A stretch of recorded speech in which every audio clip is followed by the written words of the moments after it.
네, 오늘 출애굽기 강의 18번째 시간입니다.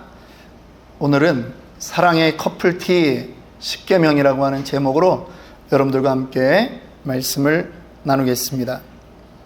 어느 교회에서 목사님을 후임 목사님 청빙하는 그러한 일이 있었습니다. 최종적으로 두 분이 선출이 되었습니다. 그러나 담임 목사를 둘로 세울 수는 없기 때문에 마지막 한 분을 결정해야 되는 그러한 상황에 돌입했습니다. 그래서 모든 성도들에게 양해를 구하고 그날 그 주일은 이 두 분 목사님에게 똑같은 설교 원고를 주었습니다. 주제는 예수를 믿지 않으면 지옥에 갑니다 라고 하는 주제의 설교 원고였습니다. 그리고 두 분에게 각각 20분씩 시간을 드렸습니다. 그리고 모든 성도들이 두 분의 설교가 끝난 다음에 무명으로 투표를 하게 되었습니다. 그런데 놀라운 것은 한 분이 압도적인 표를 얻고 다른 한 분은 떨어진 겁니다. 떨어진 목사님이 예배를 마치고 당회 장로님들을 찾아가서 항의를 했습니다. 아니, 똑같은 원고에 똑같은 내용을 가지고 했는데 왜 내가 떨어졌느냐? 그랬더니 장로님이 뭐라고 하시느냐 하면, 당신은 우리에게 그렇게 살다가는 지옥에나 갑니다, 지옥에 떨어지게 됩니다 라고 하는 어투로 설교하셨습니다. 그런데 오늘 우리 성도들이 뽑은 저 목사님은 우리를 사랑해서 정말 지옥 가면 안 됩니다 라고 하는 그런 안타까운 마음으로 설교한 것이 우리에게 모두 느껴졌기 때문에 아마도 우리 성도님들이 사랑이 있는 목사님을 선택한 것 같습니다 라고 그 이유를 말씀해 주셨습니다. 지난주에 저의 설교가 저에게도 대단히 힘들었습니다. 한 주를 지나면서도 계속 힘들었습니다. 그러나 여러분들에게 저의 의도가 읽혀지기를 원합니다. 감사합니다. 사랑하는 마음입니다. 의도가 중요한데요, 당신들 그렇게 신앙생활하다간 큰일 나가 아니라 사랑하는 마음이었다라고 하는 것을 오늘 다시 말씀드리는 이유가 있습니다. 계속 이어지는 출애굽기 20장의 본문 역시도 우리에게 그렇게 쉬운 주제가 아니기 때문입니다.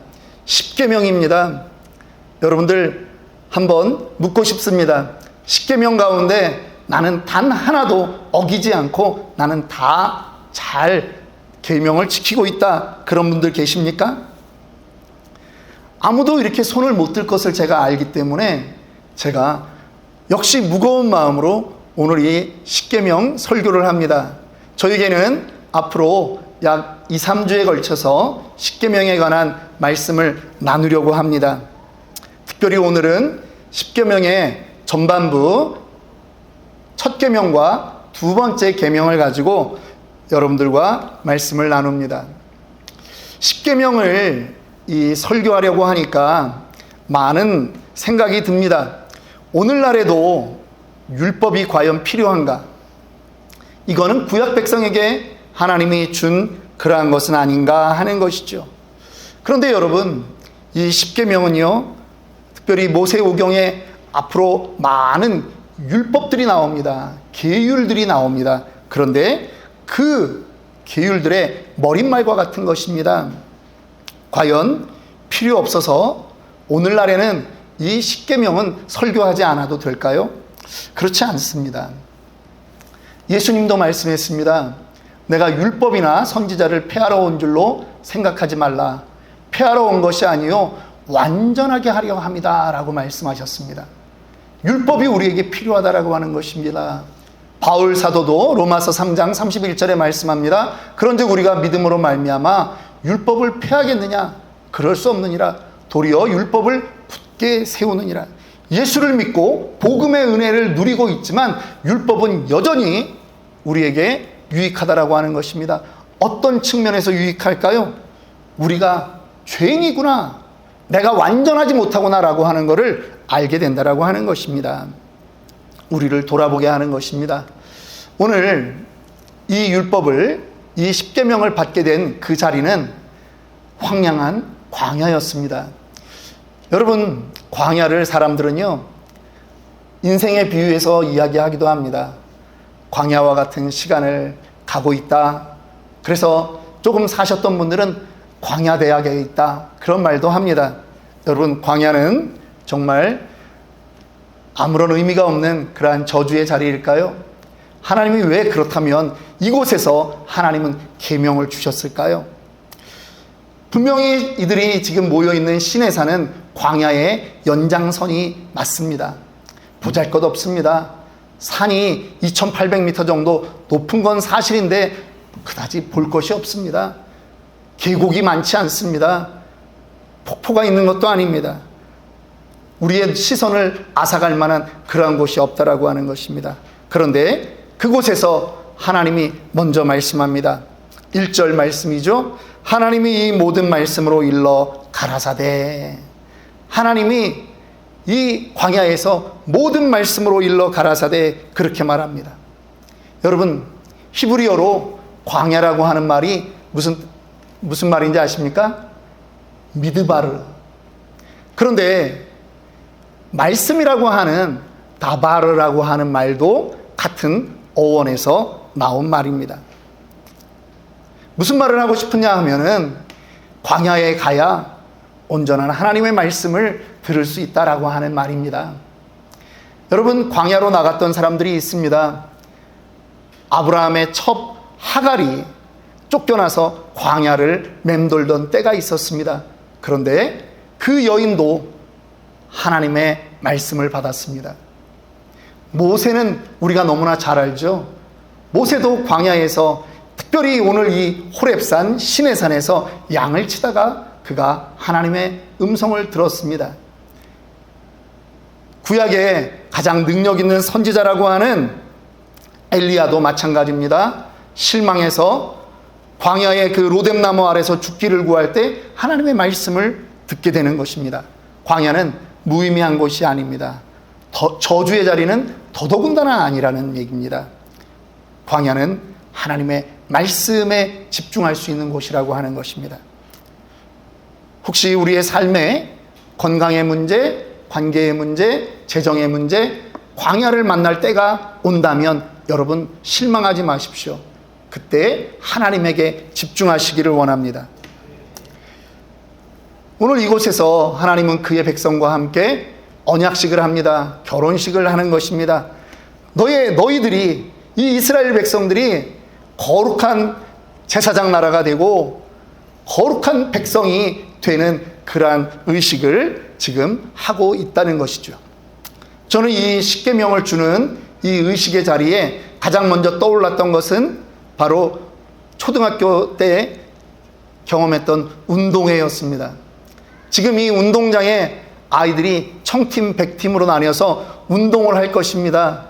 제가 학교를 다니면서 여러분들이 제 몸 구조를 보면 잘 아시겠지만, 옛날에는 엉덩이가 좀 더 컸습니다. 요즘은 살이 빠져가지고 별로 안 크지만 이제는 배가 나오더라고요. 그래서 늘 그런 지적을 받습니다. 넌 달리기를 좀 할 줄 아냐? 저는 달리기를 할 때마다 항상 중간이었습니다. 매번 운동회가 올 때마다 저에게는 운동회는 그렇게 기쁘지 않았습니다. 왜냐하면 이번에 꼴찌를 면해야 되는데 5명이 달리고 6명이 달릴 때마다 꼴찌를 하면 안 되는데 그게 저의 사명과 같았어요. 3등이 목표였습니다. 그래서 기본 3등은 그래도 어느 정도 했는데요. 운동회는 청팀, 백팀으로 나뉘어서 내가 혹시 꼴찌를 했어도 우리 팀 전체가 이겼으면 우리는 이긴 팀이 되는 것 아니겠습니까? 그런데 정말 내가 원하는 그 운동회는 뭐냐? 우리 팀도 이길 뿐 아니라 나도 100m 달리기를 잘해서 노트 한 권이라도 받아가서 집에 가서 자랑하고 싶은 그 마음이 있다라고 하는 것이죠. 여러분, 오늘 이 십계명이 하나님과 인간의 결혼식이라면 그 결혼식은 단지 하나님이 이스라엘이라고 하는 그 집단 전체를 대상으로 하는 그러한 결혼식이었을까요? 옛날에는 저는 그렇게 생각했습니다. 그런데 본문을 보니까 그렇지 않더라고요. 2절 말씀 읽어보겠습니다. 나는 너를 애굽 땅 종되었던 집에서 인도하여 낸 너의 하나님 여호와로라. 나는 너희를 이렇게 말씀하지 않아요. 다른 성경에서는 나는 너희를 인도하여 낸 여호와 하나님이라고 말씀하시지만 십계명 안에서는 하나님은 단수로 말씀하셨다라고 하는 것입니다. 나는 너를 그렇게 개인적으로 불렀다라고 하는 그 의미인 것입니다. 너희의 하나님이 아니라 너의 하나님으로 지금 내가 이 십계명에 지금 이걸 가지고 너희와 혼인을 하겠다라고 하는 것입니다. 성경을 읽을 때 주의해야 되는 것이 있다라고 말씀드렸습니다. 반복되는 말이 중요한 말입니다. 반복되는 말을 밑줄 그으면서 읽으셔야 됩니다. 오늘 이 반복되는 말은 복수형이 아니라 단수형이라고 하는 것입니다. 완전히 하나님과 우리의 그 관계를 1대1의 관계로 만들어서 말씀하고 있다라고 하는 것이죠.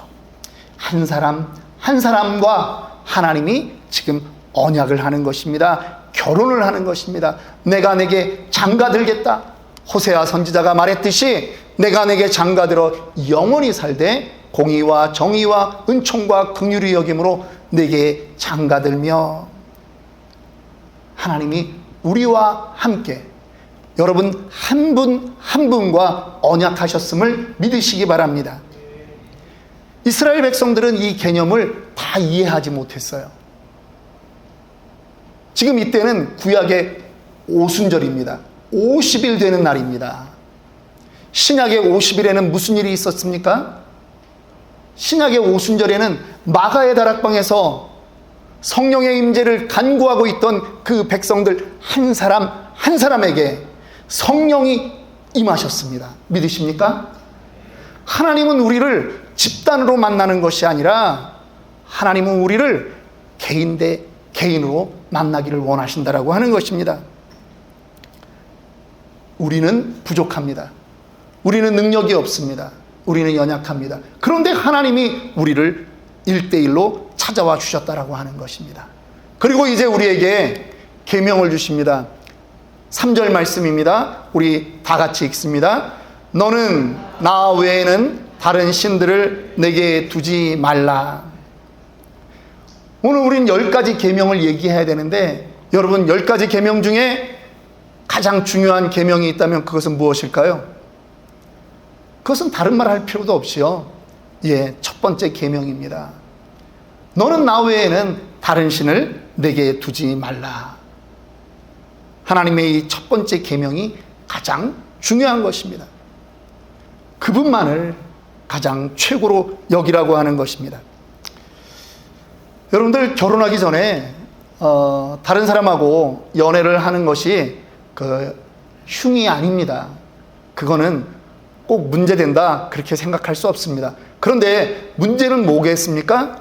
결혼을 했는데도 과거에 사귀었던 여자를 혹은 과거에 사귀었던 그 남자를 계속 생각하고 있다라고 한다면 그것은 문제라고 하는 것입니다. 이제 결혼했으면 과거는 잊어야 됩니다. 한 사람에게만 집중해야 되는 것입니다.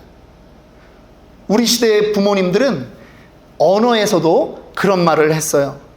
어머님들이 남편을 뭐라고 남들에게 말해요? 우리 주인 양반. 들어보셨어요? 예. 여러분, 남존여비의 그런 것으로 생각하지 마세요. 여자가 경제적인 독립성을 갖지 못했을 때 그 연약함을 보호하는 개념으로 이해하시면 더 좋을 것 같습니다. 그 남자 하나에게만 집중하겠다라고 하는 표현으로 이해하시면 좋을 것입니다. 하나님이 우리에게 원하는 것이 있습니다. 바로 나 외에 다른 신을 내게 두지 말라라고 하는 것입니다. 하나님이 이것을 못 알아먹을까봐 계속 설명해 주는 것입니다. 너를 위하여 새긴 우상을 만들지 말고 또 위로 하늘에 있는 것이나 아래로 땅에 있는 것이나 땅 아래 물속에 있는 것에 아무 형상이든지 만들지 말며 그것들에게 절하지 말고 그것들을 섬기지 말라. 나 여호와 너의 하나님은 질투하는 하나님인즉 나를 미워하는 자의 죄를 갚되 아비로부터 아들에게로 3, 4대까지 이르게 하거니와 나를 사랑하고 내 계명을 지키는 자에게는 1000대까지 은혜를 베푸느니라. 믿으십니까? 하나님이 지금 구체적으로 얘기하고 있는 거예요. 두 번째 계명에서부터. 잠깐 이집트 얘기로 다시 돌아가려고 합니다. 이집트에는 신들이 참 많습니다. 그런데 이집트의 그 10가지 재앙은 그래서 신학자들은 뭐라고 얘기하죠? 그들이 섬기고 있는 10가지 신에 대한 하나님의 정벌이었다, 하나님의 심판이었다라고 말합니다. 그 당시에 중동 지역에 메소포타미아 문명에 있는 그러한 곳에도 수많은 그러한 신들이 있었고 우상들이 있었습니다. 여러분, 대한민국에는 없었을까요? 대한민국 우리 조상들의 역사 안에서도 우리에게도 수입 신들까지 있었어요.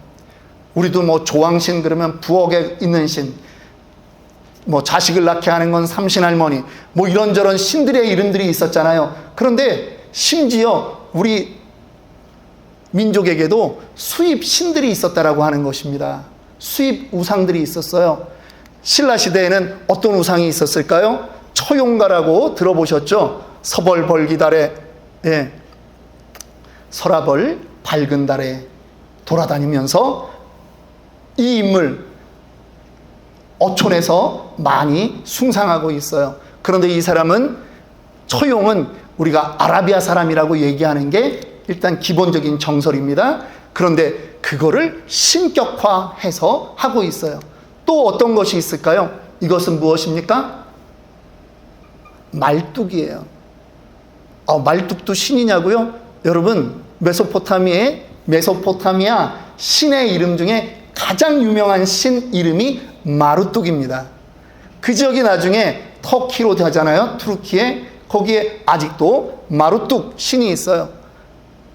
그래서 우리 속담에 마누라가 이쁘면 뭘 한다고요? 처갓집 말뚝을 보고도 절을 한다, 그렇게 얘기하는 거잖아요. 왜 말뚝을 보고 절해요? 처갓집에서 자기네들 가정을 지키는 그 우상으로 해놨던 수입 우상들이 있었다라고 하는 것입니다. 이 우상들을 하나님은 싫어하세요. 우상들을 싫어하세요. 그래서 하나님이 그 애굽을 본보기로 완전히 그 우상들을 쓸어버린 것입니다. 그런데 지금은 오늘날을 사는 우리에게는 우상이 없을까? 그 질문을 하는 거예요.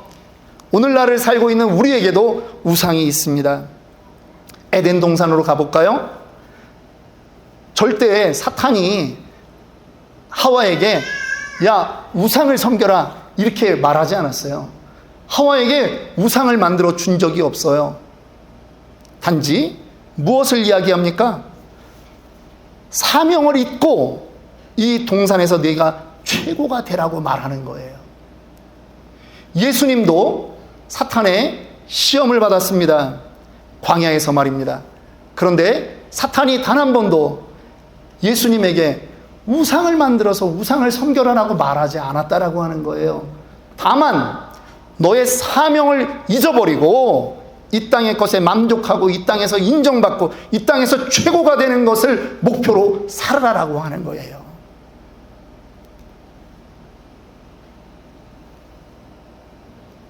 제가 이렇게 말씀드리는 이유가 있습니다. 여러분들, 우리 성도님들의 수준을 제가 압니다. 어느 분도 여러분들의 가정에 말뚝과 같이 혹은 세상 사람들이 우상이라고 생각하는 그거를 단 하나도 가지고 있지 않다라고 하는 거예요. 그러면 오늘날 이 시대에 우리에게는 우상이 없냐? 그 질문을 하는 거라는 거예요. 하와에게 있었던 그 우상이 우리에게는 없습니까? 사명과 상관없이 내가 어디에선가 최고가 되기 위해서 그렇게 되면 무엇인가 이룬 것이라고 자랑할 수 있기 때문에 내가 그것을 쫓아가고 있는 그러한 인생은 아니냐라고 하는 거예요. 나에게 집중되고 있는 그러한 것이 있다면 여러분, 그것은 우상입니다. 공산주의 대부분 나라에서 우상을 섬겼습니다. 마지막으로는 누구를 섬깁니까? 그 지도자를 섬깁니다. 김일성과 모택동과 스탈린과 레닌과 그와 같은 사람들의 우상이 있었던 것을 우리는 잘 알고 있지 않습니까? 우리는 우상을 만들지 않았습니다. 그런데 여전히 우리 안에는 우상이 존재한다라고 하는 것입니다. 간증을 해도 하나님의 이름은 있는데 결국 드러나는 것은 나의 자랑이라고 하는 것이죠. 여러분, 결국은 이 땅에서 다 없어질 것인데 나의 사명은 온데간데 없고 그냥 이 땅의 논리로 살아가고 있다면 우리는 대상만 바꿔서 우상을 섬기고 살아가는 그러한 것이라는 말입니다. 지난 시간에도 제가 많이 강조했습니다. 선을 넘지 말라라고 하는 것입니다. 은혜를 받으면 어떤 증세가 나타날까요? 은혜를 받으면 여러분 어떤 현상이 일어날까요? 은혜를 받으면요, 하나님을 더욱더 깨닫게 되는 것입니다. 만만한 하나님이 아니라는 거죠. 하나님을 두려워하게 된다라고 하는 것입니다. 은혜를 받으면요, 내가 그 하나님의 선을 넘어갈 수 없는 그러한 존재라고 하는 것을 더 많이 깨닫게 된다라고 하는 것입니다. 세 번째 계명이 뭡니까? 여호와의 이름을 망령되이 일컫지 말라라고 말하죠. 네 번째 계명은 뭐예요? 안식일을 기억하여 그날을 거룩히 여기라고 하죠. 왜? 첫 번째 계명, 하나님 외에 다른 신을 인정하지 않으면 우리는 우상도 만들지 않고 그의 이름을 함부로 부르지도 않을 뿐 아니라 우리는 주일도 우리는 함부로 지내지 않는다라고 하는 거예요. 부모를 왜 공경을 안 합니까? 하나님이 그어놓은 선을 넘기 때문에 그렇습니다. 도둑질, 간음, 살인, 탐욕에 대한 모든 것 역시도 하나님을 두려워하지 않기 때문에 우리에게 있다라고 하는 것입니다. 우리들이 좋은 예배자가 되고 좋은 사역자가 되는 첫걸음이 있다면 그것은 바로 하나님을 두려워하라고 하는 것입니다. 그분 외에는 여러분들 마음에 다른 신을 두면 안 된다라고 하는 것입니다. 두려움과 경외감을 가지고 그분에게만 우리의 시선을 고정해야 되는 것입니다. 그러면 하나님께 집중할 수 있습니다. 콜린 체리라고 하는 사람이 심리학자가 말한 칵테일 파티 효과라는 게 있습니다. 파티에 참석을 했는데 왁자지껄 떠드는 그 많은 사람들의 소리 가운데서도 내가 듣기를 원하는, 내가 관심 있는 그 사람의 음성이 들리더라는 거죠. 이 칵테일 파티 효과를 이어령 교수는 다른 책에 뭐라고 얘기를 했느냐? 그 시끄러운 소리 가운데서도 여자들은 자기 남편이 자기보다 이뻐 보이는 여자와 대화를 할 때 아무리 멀리 떨어져 있어도 그 소리가 들린다라고 이어령 교수는 그렇게 더 현실적으로 표현한 적도 있습니다. 여러분, 주변에 소음이 분명히 있습니다. 그런데 어디에 집중하고 있는 것입니까? 나에게 그 관심 있는 그 일에 내가 집중하고 있는 거죠. 2014년으로 기억됩니다. 신학교에 와가지고 공부하고 있을 때 여기 산호세에 새누리교회라는 곳에서 한인 총회가 있었습니다. 그래서 그것을 참석하게 되었습니다. 여러분도 잘 아는 서 목사님이라고 하는 분과 같이 갔는데 서 목사님이 그때 애가 2돌 갓 지난 그 딸이 있었어요. 그래서 2박 3일 동안 어디 맡겨놓을 데가 없으니까 이 아기를 데리고 갔습니다. 그런데 전체 집회에 참여하고 있는데 집회에서 찬양 소리가 크게 울리고 있는 겁니다. 그런데 갑자기 제 옆에 앉아 있었던 서 목사님이 후다닥 뒤로 뛰어가는 거예요. 깜짝 놀랐어요. 조금 있다 다시 들어오는 겁니다. 그래서 살짝 그랬어요. 어디 갔다 왔어? 그랬더니 뒤에 모아방에 유민이가 울고 있더라는 거죠. 여러분, 찬양의 그 소리가 그렇게 크게 들리는데도 모아방에서 자기 딸이 울고 있는 그 소리는 다 들린다라고 하는 거예요. 여러분들, 하나님께 한번 집중해 보고 싶지 않으십니까?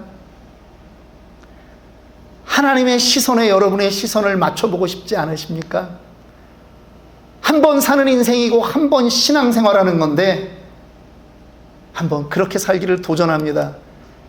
그걸 저는 말씀을 마치면서 커플티를 입자라고 하는 말로 바꿔서 표현하는 것입니다. 누구인지 한번 맞춰보십시오. 이 사람도 궁금해합니다. 31년 전 강남의 도산공원에서 저와 저의 아내는 결혼 사진을 찍었습니다. 지금 31년 2개월이 지났습니다. 그런데 이 결혼식을 준비하고 신혼여행을 준비하면서 더 잊혀지지 않는 기억이 있습니다. 사진을 못 찾아서 그 사진을 올리지는 못하겠는데 저의 아내와 백화점을 다니면서 제주도에 신혼여행 가서 입을 커플티를 사러 다녔습니다. 지금 기억나는 그 커플티 중에 하나는 줄무늬가 있는 그러한 티였습니다. 그런데 그 옷을 예전에 연애할 때도 저에게 옷 한 번 선물을 안 해줬는데 그날은 그 옷을 하나 골라보면서 저에게 대보고 맞춰보고 그러는 겁니다. 그리고 자기 옷도 하나 골라가지고 그 옆에 놓고 보는 겁니다. 어울리나 안 어울리나 그거를 보는 거죠. 이왕이면 사진도 찍고 여행을 가는데 이왕이면 잘 나와야 되니까. 지금 이미 제 나이가 이제 만으로 56이 되었습니다. 커플티 입을 나이는 아닌 것이 분명하죠. 그런데 지금도 신선한 느낌이 있는 것이 있어요. 젊은이들이 연애하면서 커플티 입고 다닐 때는 이뻐 보이는 거예요. 기분이 좋은 거예요. 그들이 하나 되려고 하는 그러한 하나의 표현이라고 하는 거죠. 여러분들도 커플티를 입어보지 않았습니까? 커플티를 입을 때만큼은 그래도 마음이 서로 통한다라고 느껴지지 않습니까? 그리고 왠지 우리는 하나가 된 듯이 그러한 마음이 들 겁니다. 여러분, 십계명을 부담으로 생각하십니까? 십계명은 사랑입니다. 율법이라고 하면 여전히 우리에게는 무거운 갑옷과 같은 그런 옷일 것입니다. 그런데 커플티를 입고 그거를 무겁다는 사람이 없듯이 사랑의 십계명을 받고서 이건 너무 힘들다 그러는 사람은 없다는 거죠. 기꺼이 입는 거죠. 그분에게 우리를 맞춰보는 거죠. 때로는 내가 실수하지만 그래도 하나님 내가 노력합니다. 하나님 내가 사랑합니다. 그렇게 하는 거죠. 사랑이 부담스러우십니까? 그런 사람은 없을 것입니다. 우리의 연약한 모습을 주님이 아십니다. 그런데 주님이 여기에다가 더 큰 우리에게 축복을 해두셨어요. 이 계명을 지키는 자에게는 1000대까지 복을 받는 그 복을 약속해 주셨다라고 하는 것입니다. 아브라함은요, 그가 죽었을 때 그는 정말 자기네가 묻힐 그 막벨라굴 땅 한 평밖에 없었습니다. 그러나 아브라함은 하나님의 약속을 믿었습니다. 저는 아브라함이 믿었던 그 하나님의 약속, 그것이 실현된 오늘 이 시내산에 아브라함의 후손 200만이 모여 있었던 그 일들을 여러분들이 회상하기를 원하며 오늘 민수기의 말씀을 읽고 마치려고 합니다. 민수기 23장 19절입니다. 한번 우리 찾아봅시다. 민수기 23장 19절입니다. 하나님은 사람이 아니시니 거짓말을 하지 않으시고 인생이 아니시니 후회가 없으시도다. 어찌 그 말씀하신 바를 행하지 않으시며 하신 말씀을 실행하지 않으시랴. 믿으십니까? 오늘 하나님과 커플티를 입고 하나님과 사랑을 나누기를 작정하는 저와 여러분들 되기를 다시 한번 주님의 이름으로 축원합니다.